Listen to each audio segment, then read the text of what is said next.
Live from New Delhi, you're watching DT India Live, India's voice to the world. I'm Shubhendu Ghosh, coming up in the next 30 minutes.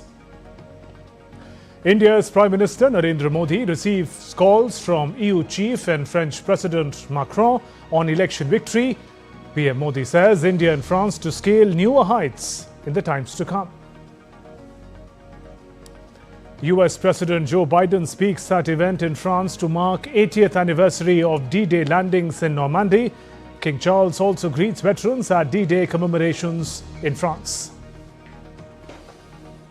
Voting begins in Netherlands as 27 EU member states go to polls to vote in a new European Parliament. Voting continues till 9th June.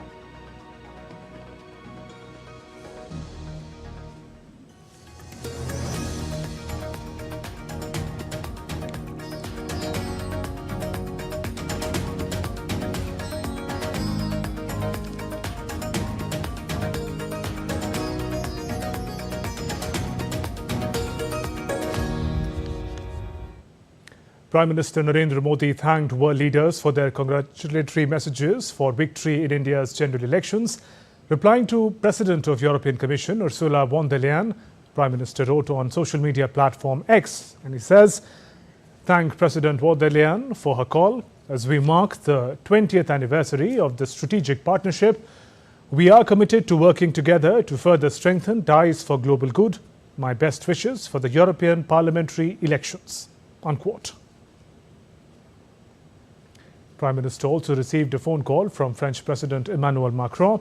PM wrote on social media platform X, and he says, "Delighted to receive a phone call from my dear friend Emmanuel Macron. Conveyed my commitment to work together to accomplish the ambitious Horizon 2047 roadmap. The strong and trusted strategic partnership between India and France is slated to scale newer heights in the times to come."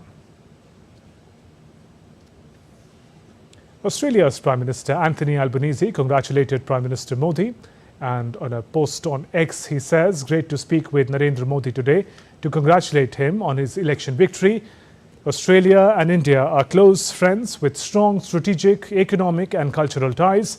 We look forward to growing our partnership in 2024 and beyond." Meanwhile, BJP leaders Amit Shah and Rajnath Singh held talks with Party President JP Nadda in New Delhi on Thursday as ruling National Democratic Alliance (NDA) sets in motion the government formation efforts under leadership of Prime Minister Modi. NDA lawmakers will meet on Friday at Parliament Central Hall, with new government likely to be sworn in over the weekend. Moving on. Veterans and world leaders gathered in France to mark the 80th anniversary of June 6, 1944 D-Day landings. The day is regarded as the turning point for World War II, as more than 150,000 Allied soldiers arrived in France by sea and air to drive out the forces of Nazi Germany. Leaders like US President Joe Biden, British Prime Minister Rishi Sunak, Britain's King Charles, French President Emmanuel Macron marked their presence during the ceremony. US President Biden met veterans who took part in the D-Day landings in Normandy, thanking the surviving veterans for bravery and sacrifice. President Biden and First Lady Jill Biden presented a commemorative coin to each veteran. US President Joe Biden also addressed the gathering, saying that US, NATO will not walk away from Ukraine crisis. Forces of conquest. And make no mistake, the autocrats of the world are watching closely to see what happens in Ukraine, to see if we let this illegal aggression go unchecked. We cannot let that happen. To surrender to bullies, to bow down to dictators is simply unthinkable. British Prime Minister Rishi Sunak also paid tributes to D-Day veterans, addressing the British ceremony in Vers-sur-Mer. British PM said he was humbled to be in the presence of veterans in attendance and praised their humility and heroism. He landed in the first wave to storm. 80 years ago, the weather broke, and the greatest invasion force in history left the shores of Britain to liberate Europe. We are here today to remember the sacrifice of the tens of thousands who did not make it home. And we are here to honour the service of those who did. In other stories, Israel on Thursday claimed to have eliminated several Hamas terrorists in an airstrike on a school in central Gaza.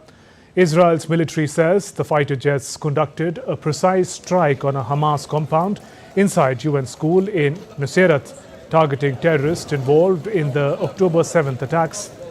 Israel's military says it had taken steps to protect civilians before its fighter jets carried out a strike. However, at least 40 people were reportedly dead in the strikes. In a statement, Israeli military spokesperson Lieutenant Colonel Peter Lerner accused Hamas of deliberately using UN facilities as operational bases.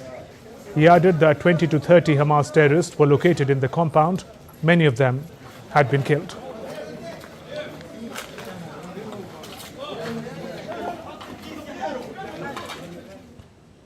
Israel also struck Hezbollah targets in Lebanon on Thursday after the group carried out airstrikes inside Israel's territory. An Israeli military video shows its forces hitting a Hezbollah observation post near Lebanese town of Khiam and a military structure near the village of Aitha Ashab. The Hezbollah projectiles, described by the group as kamikaze drones, were launched into northern Israel on Wednesday. At least 7 people were wounded in the attacks. And a short while ago, DD India correspondent Sarah Coates sent this report from Tel Aviv. I was speaking to some top intelligence people up there who have said to me that right now, while there's a lot of focus on post-war and the day after the war in Gaza, they are preparing for the day of war. Certainly a lot of concern. We do need to remember that some 60,000 people have been displaced from these border communities. They are unable to go home right now given the dire security situation. When these missiles and these drones are launched from southern Lebanon, other parts of around that border there isn't time for people to get to shelter. Often sirens do not even ring out until after a missile has hit the ground. Now, we were basically 2 kilometres on that from that border at a place called Kiryat Shimona. It is extremely troubling. As I mentioned, most people have fled. They've been evacuated. Some do remain, of course, protecting their communities. And we do need to remember that massive fires broke out there in northern Israel over the last few days as a result of these missiles, these rockets being fired into Israel. But certainly a lot of concern. As I said, the Israeli Prime Minister Benjamin Netanyahu, who actually visited the town of Kiryat Shimona late yesterday, he said that we are ready with an extremely powerful response to these Hezbollah attacks. Meanwhile, negotiations continue between Israel and Hamas aimed at securing a ceasefire and the release of hostages.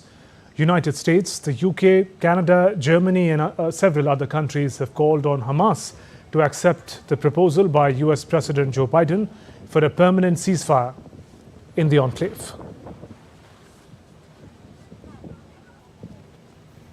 On to another conflict. The Kremlin on Thursday said that Western countries which supply Ukraine with weapons to directly strike Russia will definitely face consequences.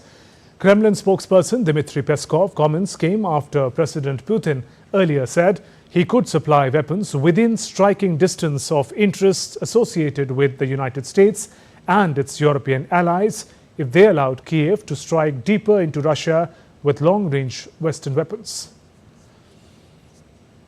Earlier on Wednesday, Russian President cautioned the West that Russia could use all available means to defend itself if its sovereignty or territorial integrity were threatened.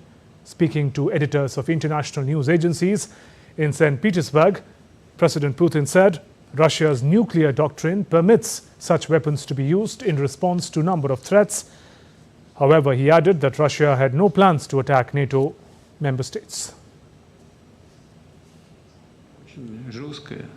For some reason, the West believes that Russia will never use them. We have a nuclear doctrine. Look what it says. If someone's actions threaten our sovereignty and territorial integrity, we consider it possible for us to use all means at our disposal. This should not be taken lightly, superficially but professionally. And Putin also said that supply of weapons to war zones was a bad thing and a dangerous move. He specifically mentioned German arms deliveries to Ukraine. He said the German tanks on the battlefield in Ukraine came as a moral and ethical shock in Russia.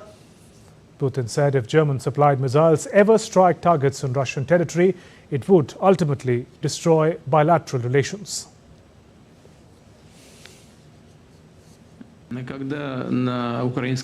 Now when they say that some more missiles will appear that will strike targets on Russian territory, this of course is ultimately destroying Russo-German relations.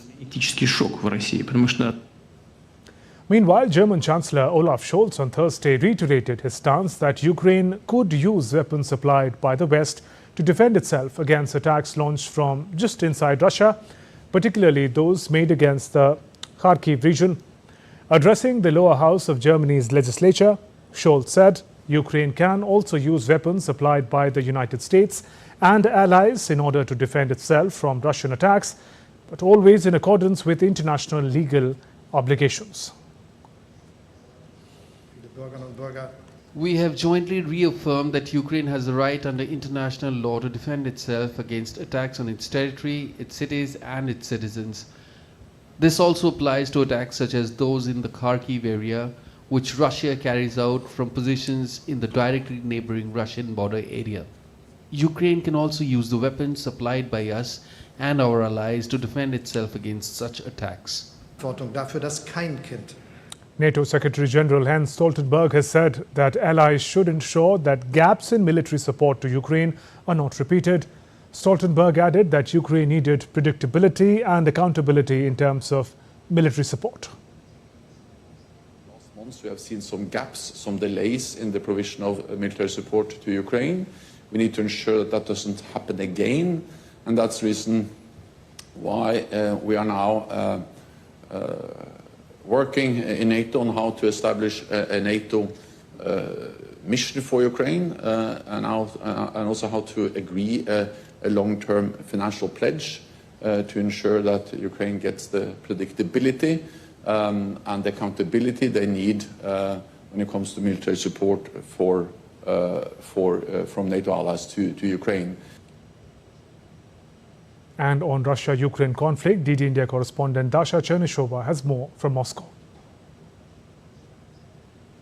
Well, certainly Moscow says that any country that is providing weapons to Ukraine is doing a very bad thing, especially since in this case we're not talking just about the arms deliveries but also about the arms management. With regard to that, President Vladimir Putin has explained that it is impossible to use some of those long-range weapons without the Western countries' help, their space intelligence data as well as their specialists who manage the certain types of weapons such as ATACMS and Storm Shadows, and that's why he said that Russia cannot leave this move unattended and unanswered if Ukraine is allowed to use those weapons against the targets inside Russia. He said that first of all Moscow is going to improve its air defense systems to make sure that Russia is safe from those threats, but also he noted that Moscow reserves the right to provide same class weapons to the countries that are in the close vicinity to the Western countries that provide such weapons to Ukraine, so that it creates some sort of sensitivity, a vulnerability to the Western countries.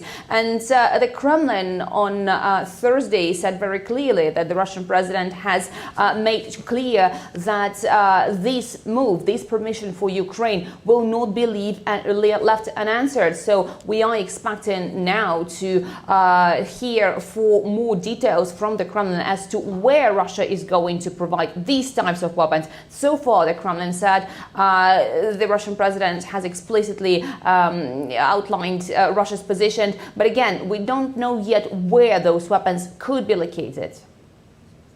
And still to come on this edition of DD India Live. UK's Labour Party says Prime Minister Sunak lied about its tax plans. And efforts continue in South Africa to form a coalition government.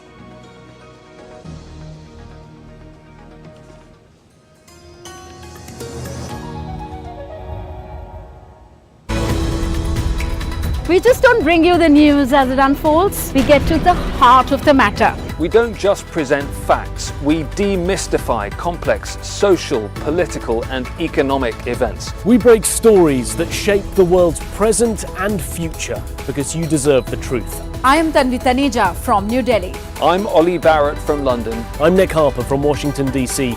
Join us on DD India Global Monday to Friday at these times.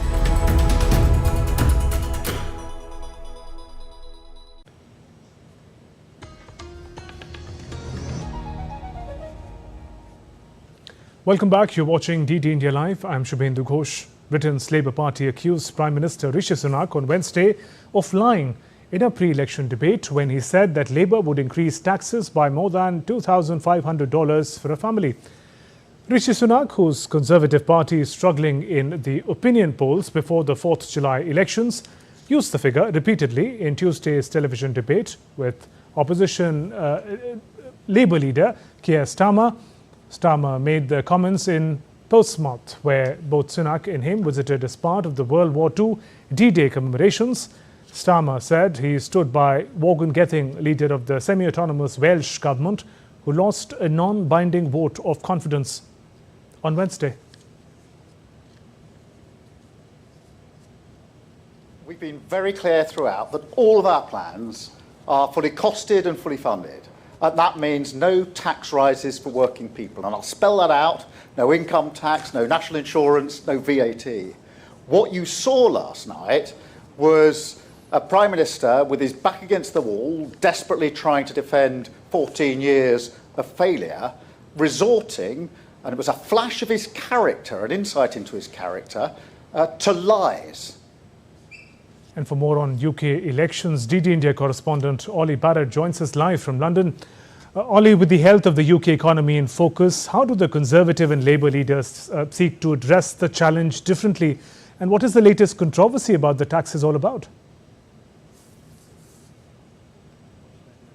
The economy is front and centre in this election campaign, not least because of the so-called cost of living crisis that so many families and businesses have been experiencing here. The Labour Party say that the country needs change to get more growth into the economy, to have a more stable economy so that the economy can improve and therefore that people's cost of living issues can start to ease, and so that some of the issues around inflation can start to ease as well. And they're placing a big focus on energy policy and sustainability to get the economy to that point. The Conservatives, for their part, insist that the Labour Party's plans would lead to tax rises, and that's where that row that you were mentioning about tax comes in. And it was in the debate earlier this week that the Prime Minister insisted that independent analysis from the Treasury in London had suggested that the Labour Party's spending policies would lead to over $2,000 worth of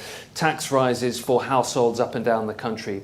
That leads Labour to call the Prime Minister a liar. They say that he knows that the analysis was not independent, that it was put together by staff in the Treasury who are aligned to the government, that it didn't come from civil servants, and they say they have proof from a senior civil servant which backs up their claims. The Labour Party are not backing down at all from their claims that all of this shows that Rishi Sunak is a liar. The Conservatives are not backing down from their claims that their analysis shows that the Labour Party's policies around spending would lead to tax rises if they get into government. So the row, several days later, on that issue continues. Ollie, from party positions to the personality of the leaders, in terms of political experience and what they bring to the table, how do the two leaders compare, Rishi Sunak and Keir Starmer?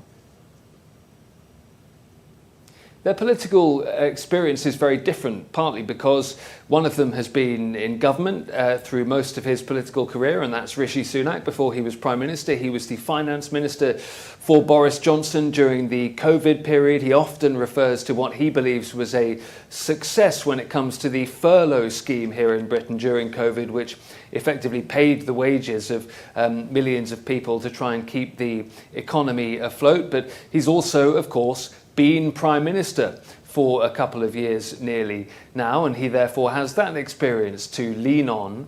Keir Starmer's experience in politics is mostly, of course, in opposition. He was in the shadow cabinet of the then Labour leader Jeremy Corbyn.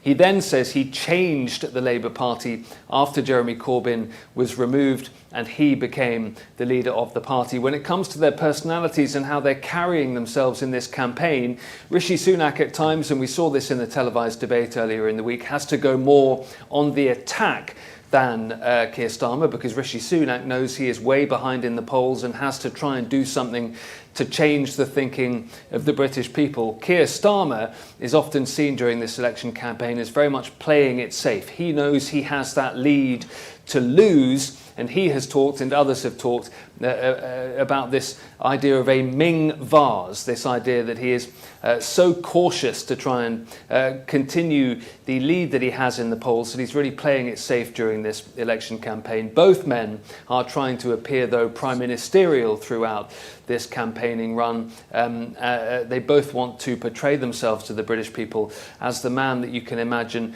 being in number 10 Downing Street after July the 4th and dealing with all sorts of difficult domestic but also international issues. Oli Bharat, thank you for those updates and insights.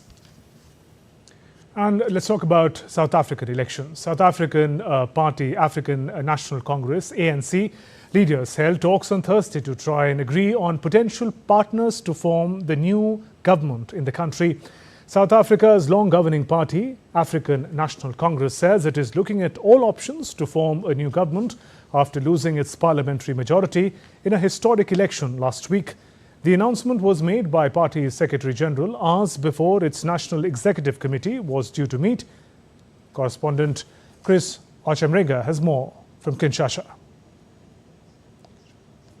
Senior officials of the African National Congress Party are holding talks about sharing power. The development follows the party's loss of its parliamentary majority in South Africa's election late last month. The party garnered 40.2% of the vote, down from 57.5% in 2019. The ANC's closest challenger, the Democratic Alliance, got 21.8% of the vote. Talks between them are likely to be tough because of the criticism that the leaders of the Democratic Alliance have been leveling at the ANC. The ANC Secretary-General, Fikile Mbalula, told journalists that President Cyril Ramaphosa will announce the decision reached by the National Executive Committee after their meeting. South Africa is one of the continent's most developed countries, but it has some of the world's highest unemployment rates. The ANC accepted the outcome of the polls last week, describing it as the strength of the country's democracy. It's Chris Ochemrega in Kinshasa for DD India. And election news continues. 4 days of voting in European Parliament election kicked off in the Netherlands on Thursday. Dutch nationalist leader Geert Wilders has cast his ballot. He looked set for new electoral gains as a nationwide opinion poll shows his party in a tie for first place with Labour and Green Left combination, with both projected to get about 8 seats. The election, to be held across all 27 EU member states from 6th to 9th of June, will have an impact across European Union and beyond. Polling in the Netherlands will be followed by Ireland and Malta on Friday and Latvia and Slovakia on Saturday. The remaining EU member states will vote on Sunday. Results are expected by Sunday evening local time. 370 million people in all 27 EU member states are eligible to vote. Voters will be selecting 720 members of the European Parliament.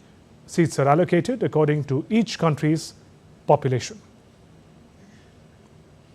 And Alex Cadia sends us this report from Brussels. Well, certainly these elections are the second biggest democratic exercise, of course, after the Indian elections, those 27 countries going to the polls. And what will happen is that the voters will make national decisions, voting for parties in their countries. But then the big question is, how do those individual parties work together once they get to the European Parliament? They will form these parliamentary groups together in the European Parliament. So the question will be, how will the right-wing parties from the Netherlands, from Italy, from France, from Germany, Spain work together in that parliament? Ditto for the Greens and the left-wing parties. How will they be able to form coalitions to then be able either to govern or block or have influence in that European Parliament. So you will see those results coming on Sunday evening. All of these countries going on separate days because, as I mentioned, and as you rightly mentioned, 370 million voters across 4 days and across the European Union. The thing to look out for is exactly how much, what the breakdown will be of who gets what proportion of MEPs in the European Parliament, because that will decide who gets the top jobs. Ursula von der Leyen, the President of the European Commission, that building behind me, she's just had a phone call with Prime Minister Narendra Modi congratulating him on his election victory. She will be looking very closely at the European elections because the MEPs will decide who is the next President of the European Commission, and crucially that will be a big question for Ursula von der Leyen. The other thing to expect is to see which political direction the continent goes in. The last time we had European elections was back in 2019, before the COVID pandemic, before the invasion of Ukraine, before inflation, before the migration crisis in Europe. It's all to play for in the coming days in Europe. Aiming to promote the Indian toy industry at both manufacturing and export levels, a delegation led by Toy Association of India arrived in the UAE. The delegation visited the Bharat Mart in Dubai, explored prospects in Abu Dhabi as well. Indian toy industry got a major facelift in 2020, encouraging local manufacturing. This reduced imports by over 50% and rose exports by 240%. The India-UAE Comprehensive Economic Partnership Agreement, CEPA, has boosted the competitiveness of Indian toys by granting them zero duty access to the UAE market.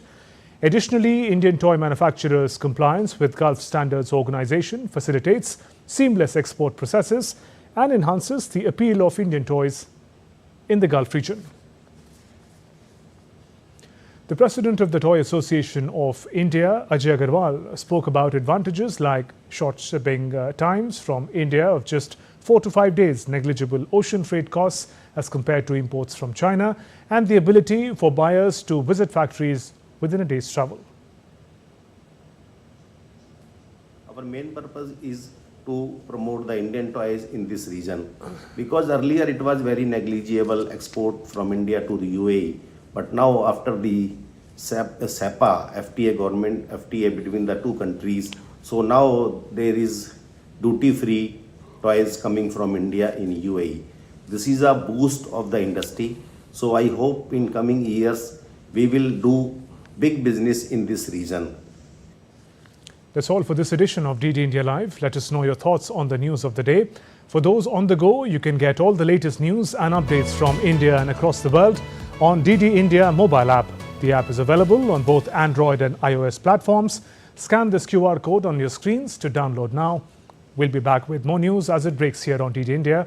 I'm Shubhendu Ghosh from all of us here in Delhi. Thanks for watching DD India Live. Namaskar.